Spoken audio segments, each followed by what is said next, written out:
Hello है दोस्तों, कैसे हो। CMAC यूट्यूब चैनल में एक बार फिर से आपका हार्दिक स्वागत है। मैं बजरंग। आज हम लेके आए हैं नेक्स्ट टॉपिक, पेशी मांसपेशी तंत्र। तो दोस्तों बने रहिए मेरे साथ आप, और विज्ञान में आप नए नए फैक्ट को जानिए। तो आज शुरू करते हैं हम पेशी या मांसपेशी तंत्र। पिछला हमारा जो नेक्स्ट हमने पढ़ा था वो कौन सा, तंत्र से संबंधित कुछ सारांश जान लिए थे और कुछ उससे महत्वपूर्ण क्वेश्चन। MCQs वाला भी वीडियो जल्दी ही अपलोड हो जाएगा इनसे संबंधित। ठीक है, तो बने रहिए, देखते रहिए और लिंक को शेयर करें, सब्सक्राइब करें, लाइक ज़रूर करें। ठीक है, नेक्स्ट है देखो पेशी या मांसपेशी तंत्र। तो सबसे पहले अगर देखें कि इसका अध्ययन, क्योंकि क्वेश्चन पूछ सकता है इसका अध्ययन को क्या कहेंगे, तो पेशी या मांसपेशी तंत्र के अध्ययन को क्या कहते हैं। ठीक, तो पेशी या मांसपेशी तंत्र के अध्ययन को क्या कहेंगे हम। जैसे हमने हड्डियों से संबंधित पूछा था, बताया था कि हड्डी के अध्ययन को क्या ओस्टियोलॉजी, उपास्थि के अध्ययन को क्या कॉन्ड्रोलॉजी, वैसे ही मांसपेशी के अध्ययन को क्या कहेंगे। तो देखें कि मांसपेशी के अध्ययन को क्या कहेंगे। तो मांसपेशी के अध्ययन को कहेंगे सार्कोलॉजी या कहेंगे मायोलॉजी। सार्कोलॉजी या क्या कहेंगे मायोलॉजी, की स्टडी ऑफ मस्कल सार्कोलॉजी या मायोलॉजी की मांसपेशियों के अध्ययन को ये। फिर अगर देखें मांसपेशियों के कुछ महत्वपूर्ण फैक्ट हैं वही हम जान रहे हैं। और देखें कुल मांसपेशियों की संख्या, कुल मांसपेशी की संख्या यानी हमारे शरीर में कुल मांसपेशी कितनी होती है 639। कितनी होती है दोस्तों 639, यानी कुल मांसपेशियों की संख्या होती है। फिर उनमें अगर अब देखें 639 मांसपेशियां किसी के ध्यान में भी नहीं, लेकिन हमें 5-7 मोस्ट जो मांसपेशी होती हैं जो एग्जाम में पूछी जा सकती हैं उनके बारे में हम जानते हैं कि कौन कौन सी होती हैं। तो सबसे पहले देखें शरीर की सबसे बड़ी मांसपेशी, शरीर की सबसे बड़ी मांसपेशी। तो दोस्तों कौन सी होगी, शरीर की सबसे बड़ी हड्डी कौन सी है, उसके चारों ओर शरीर की सबसे बड़ी मांसपेशी पाई जाएगी। तो शरीर की सबसे बड़ी मांसपेशी कौन सी है, ग्लूटस मैक्सिमस। जो कौन सी हड्डी के चारों ओर पाई जाती है, फीमर हड्डी के चारों ओर पाई जाती है। फिर नेक्स्ट शरीर की सबसे लंबी, देखो बड़ी अलग चीज होती है, लंबी अलग है ना। लंबाई में केवल उसकी हाइट ही मापी जाती है, बड़ी में उसके हाइट के साथ साथ चौड़ाई भी मापते हैं। तो शरीर की सबसे लंबी मांसपेशी कौन सी है,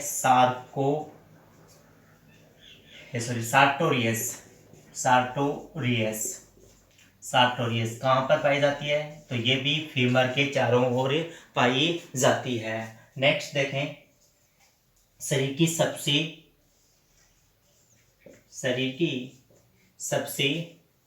छोटी मांसपेशी, शरीर की सबसे छोटी। तो दोस्तों सबसे छोटी हड्डी कौन सी थी, स्टेपीज के चारों ओर शरीर की सबसे छोटी मांसपेशी होगी, कौन सी है, स्टेपेडियस। तो ये भी ध्यान में रखें कि स्टेपेडियस शरीर की सबसे क्या होती है, छोटी मांसपेशी होती है, जो कहाँ पर पाई जाती है, कान में पाई जाती है। तो ये है कान में। ठीक है, नेक्स्ट देखते हैं शरीर की सबसे मजबूत मांसपेशी कौन सी, जाव यानी जबड़े में ही सबसे मजबूत हड्डी थी, सबसे मजबूत मांसपेशी भी होती है शरीर की। फिर ये तो कुछ है, ये ध्यान में रखेंगे, 4-5 मांसपेशियों के नाम ध्यान में हमें रखने हैं कि शरीर की सबसे मजबूत कौन सी है, जाव। फिर देखें मांसपेशी की संरचनात्मक व कार्यात्मक इकाई कौन सी है, तो इकाई है सार्कोमियर। इकाई से संबंधित जो हमारे सिस्टम होते हैं उसमें से एक क्वेश्चन पूछ सकते हैं आपसे। तो शरीर की यानी कौन सी किसकी इकाई है उससे संबंधित? मांसपेशियों की संरचनात्मक और कार्यात्मक या क्रियात्मक जो इकाई है वो कौन सी है? सार्कोमियर। तो दोस्तों ये है कुछ महत्वपूर्ण मांसपेशियों से संबंधित है फैक्ट। अब भी जाने, एक बार वापस देखें। मांसपेशियों के अध्ययन को क्या कहेंगे? सार्कोलॉजी। मायोलॉजी। कुल मांसपेशियों की संख्या 639। शरीर की सबसे बड़ी मांसपेशी कौन सी है? Gluteus Maximus. कहाँ की? फीमर की। शरीर की सबसे लंबी मांसपेशी कौन सी है? सार्टोरियस। कहाँ? फीमर की। शरीर की सबसे छोटी मांसपेशी स्टेपेडियस। कहाँ? कान में। शरीर की सबसे मजबूत मांसपेशी कहाँ? जाव यानी जबड़े की मांसपेशी है। ठीक है। फिर मांसपेशियों की संरचनात्मक और कार्यात्मक इकाई कौन सी है? सार्कोमियर। तो दोस्तों वीडियो अच्छा लगे तो लाइक करें, सब्सक्राइब करें, शेयर जरूर करें। फिर देखें कि एक क्वेश्चन आता है कि हम कठिन कार्य करते हैं, तो कठिन कार्य करते समय थकान उत्पन्न होती है। तो थकान उत्पन्न होती है तो क्यों होती है? इन मांसपेशियों में कौन सा अम्ल जम जाता है? तो मांसपेशियों में लैक्टिक अम्ल के संचय के कारण शरीर में किसके क्या उत्पन्न होती है? थकान की उत्पन्न होती है। ये भी मोस्ट क्वेश्चन होता है कि मांसपेशियों में कौन सा अम्ल जम जाने के कारण थकान की उत्पन्न होती है? तो कौन सा अम्ल?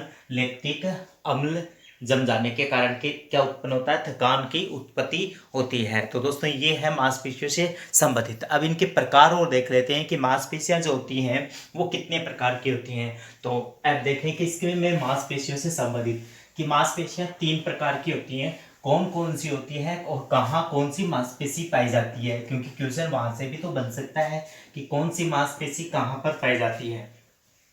तो दोस्तों वीडियो अच्छा लगे तो लाइक करें, शेयर करें और सब्सक्राइब ज़रूर करें। दोस्तों लिंक को ज़्यादा से ज़्यादा शेयर करें ताकि हमारा मनोबल बढ़ सके और हम विज्ञान से संबंधित आपको नई नई जानकारियाँ दे सकें। ठीक है। अब देखें कि मांसपेशियों के प्रकार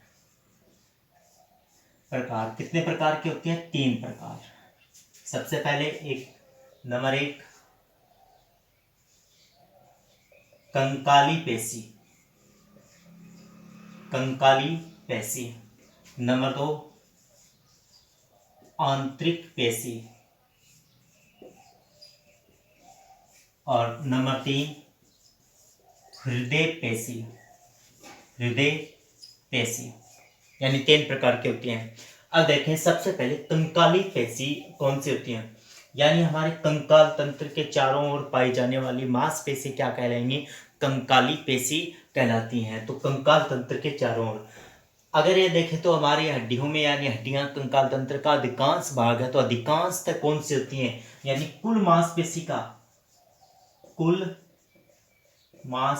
का 80% भाग कंकाली पेशी होती है। 80% भाग होती हैं ये, जो कहाँ पाई जाती है? कंकाल तंत्र के चारों ओर पाई जाती हैं। तो ये है कंकाली पेशी। आंतरिक पेशी ये इनसे कुछ कम होती हैं। ये एक ही है, हृदय में पाई जाने वाली पेशी। आंतरिक जो पेशी होती है हमारे आहारनाल अंतराली जो पेशी कहलाती हैं, यानी आहारनाल होगा वहाँ पाई जाएंगी, या पाचन तंत्र उत्सर्जन तंत्र जो होता है उनमें पाई जाने वाली मांसपेशी होती है। कंकाली पेशी कुल मांसपेशी का कितना प्रतिशत भाग होती है दोस्तों? 80%। अब ये देखो कंकाली पेशी, हम उठते हैं, बैठते हैं, दौड़ते हैं, यह हमारी इच्छाओं पर है या अनैच्छिक क्रिया? तो उठना, बैठना, दौड़ना ऐच्छिक क्रिया है। तो कंकाली पेशी क्या है? ऐच्छिक होती हैं, यानी ऐच्छिक पेशी। ठीक है। ये जो होंगी ये क्या होंगी? अनैच्छिक पेशी।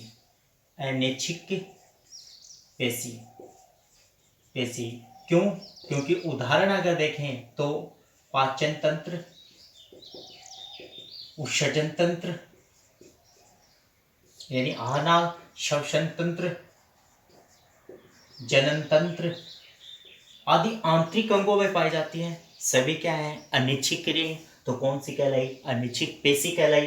अंदर है तो क्या कहलाई? आंतरिक पेशी कहलाई। तीसरी देखें हृदय है, तो हृदय पेशी में यानी हृदय में पाई जाने वाली पेशी होती है, लेकिन किस प्रकार की होती है? सबसे मोस्ट वेरी इंपॉर्टेंट ये होता है, तो दोस्तों हमारा जो हृदय होता है, यानी अगर देखें हम चैप्टर पढ़ेंगे हृदय से संबंधित वाला, तो उसमें कहेंगे कि हृदय हमारा होता है 4 कोष्ठी के हृदय है।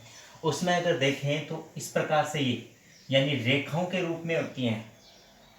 इसकी जो स्ट्रक्चर देखा जाए तो यानी कैसी है, रेखित है, रेखित। अब देखो तो रेखित है लेकिन किस प्रकार की, ऐच्छिक या अनैच्छिक? तो हृदय किस पर, अनैच्छिक, यानी रेखित और अनैच्छिक प्रकार की पेशी है।